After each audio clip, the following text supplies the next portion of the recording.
اس میں ایک بنیادی نقطہ ہے جو ہمیں سمجھنا ہے کہ اللہ تعالیٰ نے جو ہمارے بارے میں لکھ دیا ہے فائنل وہی ہو کے رہنا ہے۔ ہمارے چونکہ ایمان کمزور ہیں تو آج ہم عجیب توہمات کا شکار ہیں۔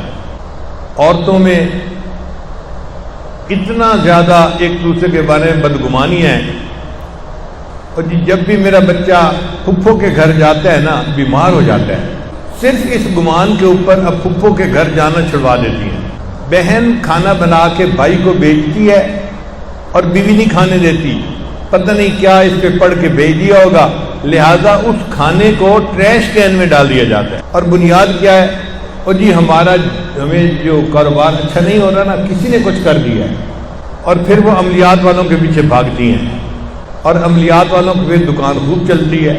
اور جی ہمارا کاروبار اچھا نہیں رہا، کسی نے کچھ کر دیا ہے، وہ کہتے ہیں ہاں کسی قریبی خاتون نے کچھ کیا ہے، اور آگے کی سٹوری عورت کے ذہن میں پہلے سے بنی ہوتی ہے کہ پھپھو نے ہی سارا کچھ کیا ہے، فلاں نے ہی سارا کچھ کیا ہے۔ تو معاشرے کے اندر جو صلہ رحمی تھی وہ ختم ہو جاتی ہے، اور ایک دوسرے کے بارے میں دل کے اندر کینہ آ جاتا ہے۔ یہ صرف انسان کی بدعقیدگی کی وجہ سے ہوتا ہے اور کچھ نہیں ہوتا۔ آپ بتائیں، اللہ تعالیٰ کسی کو رزق دینا چاہے تو کوئی اس دیے ہوئے رزق کو روک سکتا ہے؟ کوئی اس رزق کو باندھ سکتا ہے؟ اللہ کے بندوں، کسی کو چھوٹا خدا کیوں بناتے ہو؟ اللہ ایک ہی ہے، کوئی دوسرا خدا نہیں ہے۔ جب اللہ نے رزق لکھ دیا تو وہ مل کے رہے گا، کوئی دوسرا اس کو روک نہیں سکتا، اور اگر اللہ نہیں دینا چاہتا تو کوئی اللہ سے دلا نہیں سکتا۔ یہی اس جو ہے نا حدیث پاک میں عقیدہ سکھایا گیا کہ ساری دنیا نفع دینے پہ تل جائے، وہ نفع نہیں پہنچا سکتی جب تک اللہ نہ چاہے، اور ساری دنیا نقصان دینے پہ تل جائے، وہ نقصان نہیں پہنچا سکتی جب تک کہ اللہ نہ چاہے۔ تو جب ہمارا معاملہ اللہ کے ہاتھ میں ہے تو پھر ہمیں ان تعویذ والے بندوں، عملیات والوں کے پیچھے بھاگنے کی کیا ضرورت ہے؟ کئی مرتبہ انسان کا اپنا گمان ہوتا ہے جس سے اس کو نقصان ہوتا ہے۔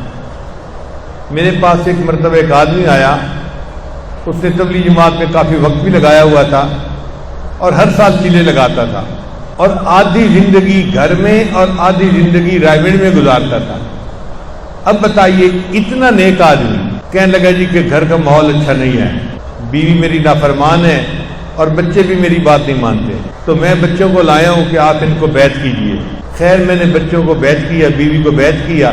پھر اس کے بعد میں نے بیوی سے یہ پوچھا کہ بھائی آپ اس کی بات کیوں نہیں مانتی؟ تیرا خامد اتنا دیندار ہے، نیک ہے، تو آپ خوش ہو کے اس کے ساتھ زندگی گزارو۔ اس نے کہا جی کہ میرا خامد بہت نیک ہے، بہت دیندار ہے، مگر یہ خامد میرے پاس کئی مہینے آتا ہی نہیں ہے، اب میں زندگی کیسے گزاروں؟ میں بھی انسان ہوں، تو صاف ظاہر ہے کہ میں پھر اس کے ساتھ جھگڑے کرتی ہوں، لڑتی جھگڑتی ہوں۔ تو مجھے سمجھ آ گئی کہ لڑائی کی بنیاد کیا ہے۔ اب میں نے وہ جو ہسبینڈ سے ان سے پوچھا کہ جی آپ کو تو پتہ ہے نا کہ آپ شادی شدہ ہیں اور بیوی کے حقوق ہوتے ہیں اور ادا کرنے ہوتے ہیں؟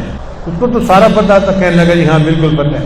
میں نے کہا کہ آپ اس پہ خرچہ بھی کرتے ہیں، اس کے گھر کے کھانے پینے کا، سب کپڑوں کا خیال کرتے ہیں، آپ بیوی کو ٹائم کتنا دیتے ہیں؟ کہنے لگا حضرت اس میں مسئلہ ہے۔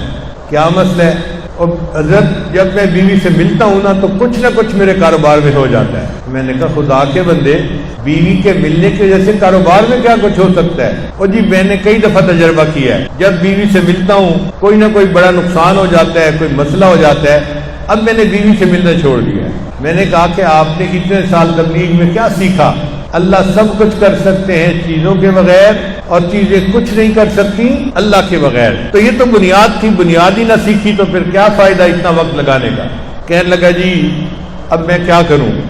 میں نے کہا یہ شیطان ہے، تمہارے ذہن میں یہ خیال ڈالتا ہے، اور جیسے تمہارا خیال ہوتا ہے ویسے ہو جاتا ہے۔ اب تم اس خیال کو توڑو، شیطان کو یہ کہو کہ میں بیوی سے ملوں گا، اگر میرا نقصان 10 گنا ہوتا ہے تو بھی ہوتا رہے، کوئی فرق نہیں پڑتا۔ کہنے لگا جی اتنا نقصان ہو گیا تو کیا؟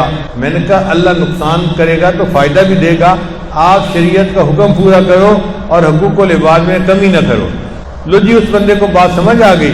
پھر اس کے بعد اس نے بیوی کے ساتھ محبت پیار سے رہنا شروع کر دیا، نہ کوئی نقصان ہوا اور نہ کچھ اور ہوا، وہ جو بدعقیدگی تھی وہ اس کی ختم ہو گئی۔ تو شیطان اس طرح کمزور عقیدے والے لوگوں پہ اٹیک کرتا ہے، کسی کے ذہن میں کچھ ڈال دیتا ہے، کسی کے ذہن میں کچھ ڈال دیتا ہے، بھائی بھائی سے بولنا چھوڑ دیتا ہے، بہن بھائی سے بولنا چھوڑ دیتی ہے، حتیٰ کہ میاں بیوی کے درمیان جو ہے فرق ڈال دیا جاتا ہے۔